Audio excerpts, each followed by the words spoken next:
સુરતમાં ઘરકંકાસથી કંટાળી આધેડે અડાજણના તાપી નદીમાં લગાવી છલાંગ, ફાયર વિભાગે ધસમસતા પ્રવાહમાં કર્યું રેસ્ક્યુ। સોશિયલમાં અડાજણ બ્રિજ પરથી એક આધેડે તાપી નદીમાં જંપલાવી દીધું હતું, જો કે આધેડના હાથમાં ચાડી ઝાકરા આવી જતા તે પકડી લીધું હતું।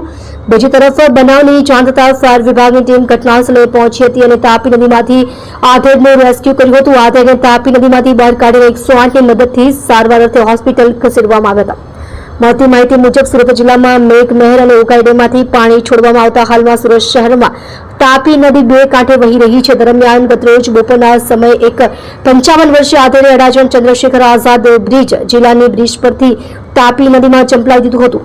તાપી નદીમાં આધેડ કૂદી જતા આધેડ તણાવવા લાગ્યા હતા। સદનસીબે તેના હાથમાં ચાડી ઝાકરા આવી ગયા હતા અને આધેડે તે પકડી રાખ્યા હતા।